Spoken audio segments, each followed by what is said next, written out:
Hello, can you please tell us your name? Hi, I'm Evelyn Leon Okay, and where do you travel here from?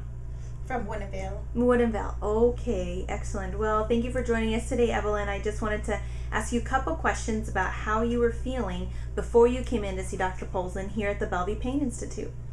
Well, I was in a motor accident 2 years ago, and I suffered disc problem, Oh, no. and I was in a lot of pain. I mean, really bad pain that it affects from my hip area down to my leg, Okay. and real excruciating pain where it prevent me from doing a lot of stuff that I enjoy doing. Oh, my goodness. Like walking, cooking, standing on my legs, anything you can imagine. The pain was so bad that many times I would be in tears. I took a lot of pain pill, which helps, and I knew the pain pills were bad for me, but I have no choice. Just to get around, I have to take them and get to the point where the pills weren't even working as much.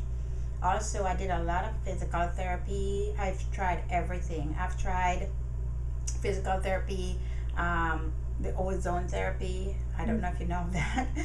Anything I could think of, I'd go on the internet and search to find what's out there, and I've tried it all. For 2 years I've been in therapy, no relief. I've lost weight. I thought I would have done it. It didn't. Oh, my goodness. Until I came across Dr. Polanski on the internet. At first, when I saw it, I thought, well, that's not for me, talking about peripheral neuropathy, so I didn't. And then a month later, my girlfriend sent me the link and said, Evelyn, I was thinking of you when I saw them. I saw him on TV, and I was thinking of you, and I think you need to check this out. Yeah. And I emailed her back, and I thought, a month ago I was right there looking at it, but I thought, she said, check it out. So I came in, Yeah. I called and I came in, and he checked me, and we started therapy, and for the first time, I've been able to move around, do things that I wasn't able to do. Even to sit and read a book is really amazing, because I love reading, and I like to sit on my bed and read, and I wasn't able to do it. I remember last year I got to a point where I couldn't climb the stairs. I could not do even changing my clothes, putting on my pants. I wasn't able to do it. My kids and my husband, they have to help me. I remember they took me to emergency and nothing. They gave me steroids, which helped, but it took a whole night for it to work. But it was really scary for me at that point, because the inflammation was so built up in my legs that you couldn't touch me. I couldn't get on my bed. It took me 4 to 5 minutes to get on my bed. And to turn from side to side would be like a 20-minute. Took me to turn. So I was scared. At that point, I was really scared. And I thought, one of my biggest thing was, this is my life. This is what I'm going to be like for the rest of my life. So I was scared, because after trying so many things and nothing wasn't working, at first I have hope. I thought it would go away. But after trying and it wasn't working, I got honestly scared. And deep inside, I knew this is it for me. This is going to be my life. And I wasn't happy. And especially my granddaughter. Everybody knows how much I love Ari. And I was afraid to tell my daughter how much pain I'm in, because I was afraid she might not send Ari to visit. She's going to say, Grandma is in pain. And so I try to keep it. Anyway, she sent Ari.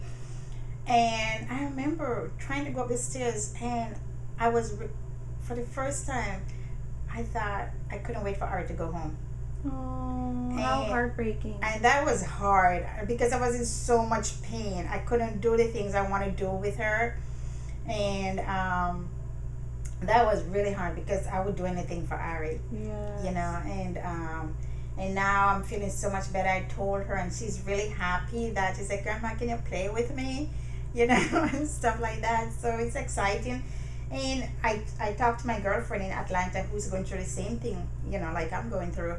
And she, when I talked to her this Saturday, and she said, Evelyn, when I talked to you recently, I knew you were doing much better, because she told her friend that, my friend is suffering just like I am. But when I talked to her, I could hear it in her voice. I knew something, because my voice, you could tell in my voice I was feeling better. I was feeling so much better, because before she'd call me many times and I don't answer the phone. I didn't want to talk to anybody.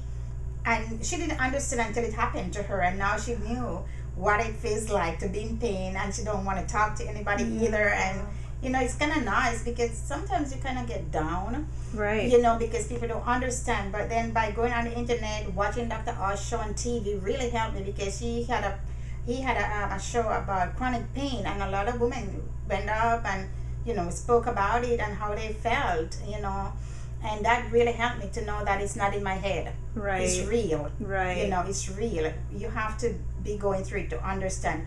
Many times we may look like we're not in pain, but we are in pain.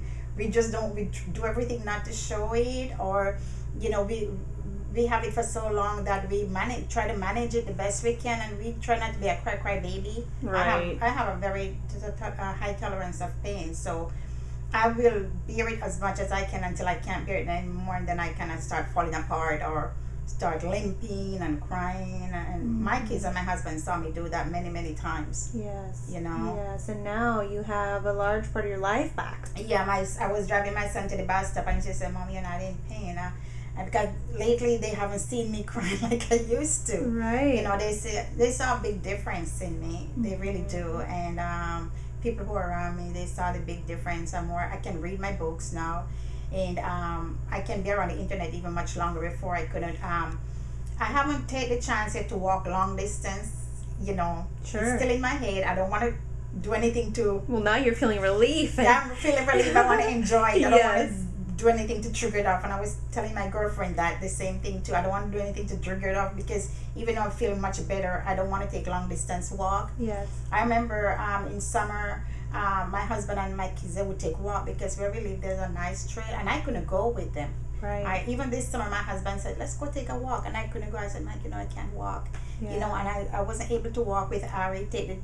I remember I tried with my son, and halfway I gave out. I couldn't do it, and I had some pain pills in my pocket, and I took them with a bottle of water, and so I could continue my little walk with him, because I forced myself to do it, because I felt like I'm missing out on a lot.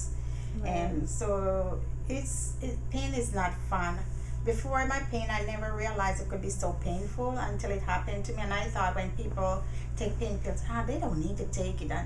Until it happened, I thought, now I know why. Right. They're not taking it. Most of them not taking it because they want it. Right. Because because they have to. I'm against pain pills. I'm not for it. I try to eat natural food, and I'm more organic, and I'm more natural things. So taking a pain pill for me, and I was taking a high dosage because it wasn't working. And so now you're able to cut back, back on those pain pills. I'm able to cut back. Not only that, but I found a natural remedy, the one that I'm taking too. So, because I'm really afraid of the Advil and all those, because I've taken so much of it. Right. And I've read it, about it. So always have that in my mind, that God, something, if it's not the pain, it's something gonna do me in like the pills, taking so much, because I have a friend who, by taking too many pain pills, it affects her inside, where she's having problem keeping down food and stuff.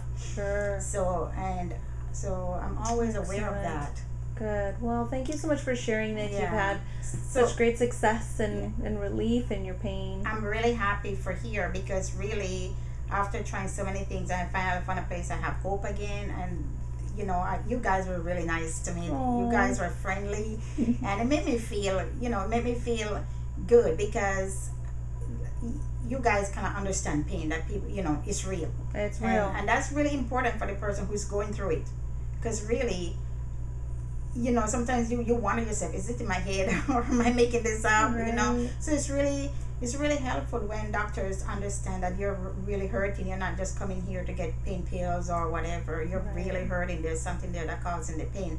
And I was really glad that he reviewed my case and found where where I have the problem in my disc, my back, and was able to help me to the point where I'm almost back to normal.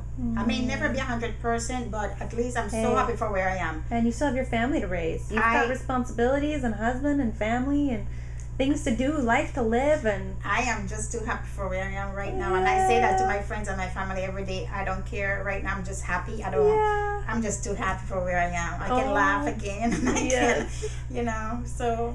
Excellent. You know? Oh, Evelyn, thank you so much for sharing your experience with us. It's been an absolute joy taking care of you, and we're here for you. You know where to find us. Awesome. Thanks, Evelyn.